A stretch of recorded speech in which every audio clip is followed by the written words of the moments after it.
So ever since Yuki Tsukumo's cast technique got revealed, I've been meaning to make a video on it and really give my thoughts about how strong I actually think she is. I've seen a lot of discussion around Yuki Tsukumo's punch and how much damage she can inflict.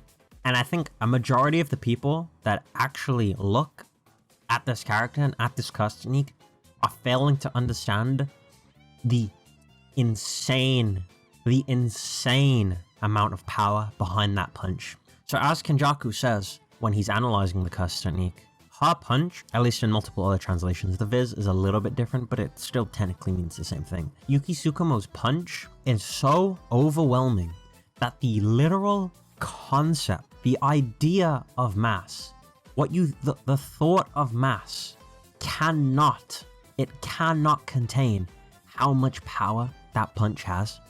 So think about that, right? Imagine you have a bullet that fires so hard that the idea of a bullet cannot contain that much power. That is Yuki Tsukumo's punch. That is her curse technique. That is how strong her punch is. No, it doesn't take a genius to immediately question, okay then, but how strong is that? When something isn't bound by that idea, it exceeds the limits of it. Because to be limited by it would to be bound by it. Now, if her punch, the mass, if the idea of mass cannot contain her punch, that means any finite value or even infinite value, if you want to apply infinite as a value, any value you attribute to mass is inaccurate to her punch because her punch will always be above that. So when you look at the force equation, mass times acceleration equals force, you get a punch so powerful that it could literally detonate a universe. And that sounds like kind of outlandish, right? Well, if her punch is so strong that it can destroy a universe, why did it just like not blow up the universe? And that goes into AP versus DC. And what AP is attack potency, and what DC is destructive capacity. So think of a nuclear bomb, right? The massive explosion it can create. That is its destructive capacity, the area of effect, so to speak. You can look at it as kind of like if you've ever played a MMO, for instance, and you see like a mage class, they use an ability and it covers a certain area and it's always marked out, right? So you have this area that say a explosion happens in, and it covers an area and deals damage in that area. That would be the AoE of it. DC is exactly the same. Destructive capacity is exactly the same. It's just the AoE.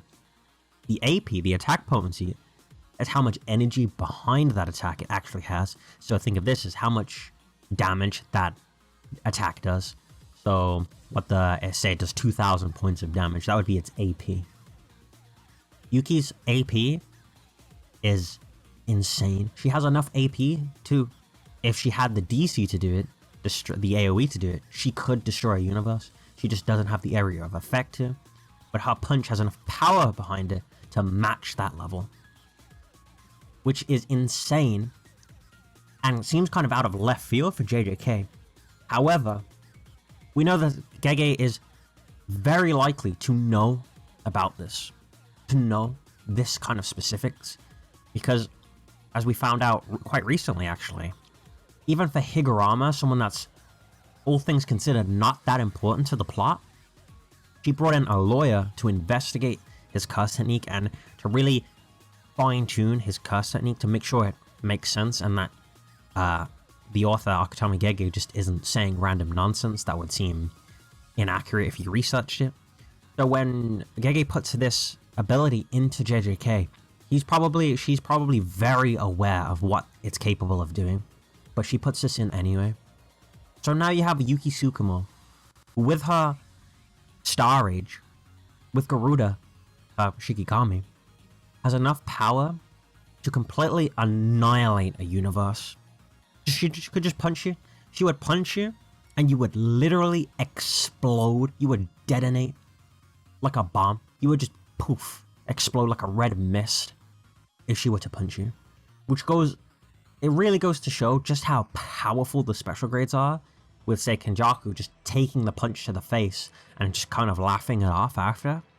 And other special grades like Gojo probably being able to take that same punch or block it with Infinity, which upgrades Infinity, considering it can block a punch that exceeds the concept of mass, in all likelihood. And her domain expansion is even stronger than that, as domains are the ultimate technique any sorcerer can use. And every domain is kind of necessarily stronger than that curse technique, given it's like the ultimate form of that curse technique. So then, what else does Yuki have? It's also stated by Kenjaku that she ignores concepts. She just ignores concepts. And we know he's actually referring to multiple concepts, probably even all of them, because when he's referring to a singular concept, he immediately explains, as Kenjaku does in his very specific character, he explains all the details of and intricacies of her technique and why it's exceeding that concept and how it's doing it and what concept it's exceeding. It goes into very specific detail. But with Ganesha, a curse that to him just manipulates concepts, it's very weird wording, very odd wording, that he doesn't explain what kind of concepts. He didn't even give a quantification, he doesn't say a little, a few concepts, a great amount of concepts, a vast amount. He just has concepts. It's a very totality statement. He's speaking very generally in that statement. And once he's done being hyper-specific with Yuki, he goes back to this ignoring concept statement as and general again and not elaborating on it. Almost like there's too much to elaborate on. Viz and other translators were very specific in translating this as plural. So then we have Yuki Tsukumo, a special grade, ignoring concepts. So if you were to drop her and say Bleach or Naruto, she would literally punch Yuha in the face and he would explode. She would punch Madara in the stomach and he would detonate. That is so insane to think about, the massive power jump that Yuki Tsukumo has given to JJK. And it might sound like really hyperbolic to exaggerate her power like that, but it may not even be an exaggeration to say that her punch, just her normal punch, could probably one-shot an entire shonen series just by itself, excluding even her domain expansion, all the other abilities that she has, like say the maximum technique that Kenjaku speculates that she has. So if Yuki's this powerful, then who can stop her? Outside of her own series, which shonen character, if any, do you think could stop Yuki Tsukumo?